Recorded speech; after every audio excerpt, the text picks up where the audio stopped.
রবিবার পশ্চিম বর্ধমান জেলার আসানসোল পুর নিগমের 22 নম্বর ওয়ার্ডের নব অনন্যা কোঅপারেটিভ হাউজিং কলোনির সামনে স্থানীয় কাউন্সিলর এবং কংগ্রেস নেতা তথা ওই কলোনির সেক্রেটারি প্রসেনজিৎ পুইতন্ডির সাথে ধস্তাধস্তির কারণে উত্তপ্ত হয়ে ওঠে।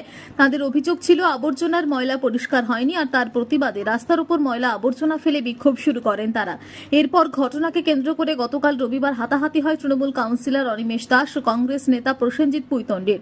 যদিও গতকাল প্রসেনজিৎ পুইতন্ডি অভিযোগ ওই কলোনির আবাসনের আবর্জনা পরিষ্কার পরিচ্ছন্ন করা হয় না, তারই প্রতিবাদ এদিন করা হয়। অন্যদিকে গতকাল স্থানীয় কাউন্সিলর অনিমেষ দাসের অভিযোগ আবর্জনা রাস্তার উপর ফেলে দেওয়া উচিত হয়নি। আর এরপর সোমবার ওই কলোনির আবাসনের বাসিন্দা ও কংগ্রেসের নেতা তথা আবাসনের সেক্রেটারি প্রসেনজিৎ পুইতন্ডি আসানসোল পুর নিগমের মেয়র বিধান উপাধ্যায়ের সাথে বিষয়টি নিয়ে কথা বলেন। এরপর দুপক্ষের মধ্যে সমঝোতা করা হয়। দুপক্ষই সঠিক কাজ করেনি এমনই মত মেয়রের। গতকালকে আমাদের 22 নম্বর ওয়ার্ডে নব অনন্যা কোঅপারেটিভ হাউসিং এর পক্ষ থেকে আমরা যেহেতু দীর্ঘদিন ধরে নোংরা পরিষ্কার হচ্ছিল না, 3 মাস ধরে জঞ্জালগুলো পড়েছিল, আমরা বারবার অনুরোধ করার পরেও যখন সরানো হয়নি, কালকে ওখানে মরা কুকুর এবং বেড়াল পড়ে দুর্গন্ধ ওঠাতে আবাসিকরা সিদ্ধান্ত নিয়েছিল, যেহেতু পরিষ্কার হচ্ছিল না, আমরা নিজেদের বিক্ষোভ প্রদর্শন করার জন্য রাস্তাতে ফেলেছিলাম। সেই সময় কাউন্সিলরের লোকজন এবং কাউন্সিলর নিজে এসে আমাদের উপরে চড়াও হয়।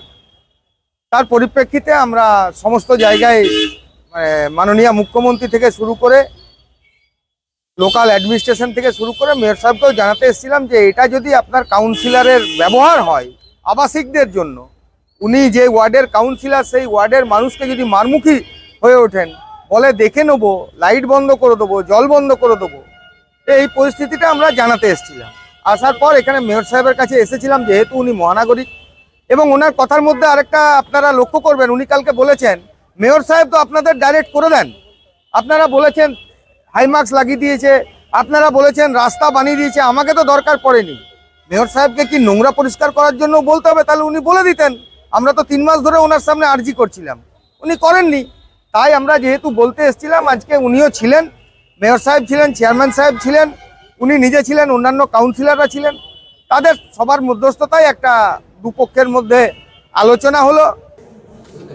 গাছ ফাছ কেটে যেগুলো দুর্গাপূজার সময় বা যে কোনো সময় কেটেছে, কাটার পর ময়লাটা কোথাও রেখেছিল, সাইডে কোথাও রেখেছিল, এবং সেটাকে যে কোনো কারণবশত ওরা রাস্তায় কর্পোরেশনকে পরিষ্কার চিঠিপত্র না করে ওরা হয়তো সুপারভাইজারের সাথে কথা বলেছে, যেটা ওরা এটা করা, আমি ওদেরকে বললাম এটা করা ঠিক হয়নি, এটাতে একটা লেটার করলে আমরা অলরেডি আমাদের যে কর্পোরেশনে একটা পার গাড়িতে 1000 টাকা করে নেওয়া হয়, সেটা করে দিলে এটা সাথে সাথে হয়ে যেত। তো তারা সাথে সাথে লেটার করলো এবং এটা পরিষ্কার করে দিচ্ছে। ওটা সব কিছুই ওদের রাস্তা বলুন, যেটাই আমাকে বা কাউন্সিলরকে যখনই করেছে, আমরা চেষ্টা করেছি করার। যাই হোক, এটা ওরা সিস্টেমটা না জেনে এটা করে ফেলেছিল, তো সিস্টেমটা আবার মেনটেন করছে, হয়ে যাবে তাড়াতাড়ি। আসানসোল থেকে সৌম্য গাঙ্গুলির রিপোর্ট, টিভি নিউজ 10।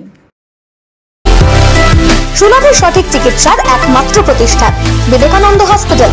24 ঘন্টা emergency service, blood bank, trauma care. আপনাদের সেবায় আমরা তৎপর।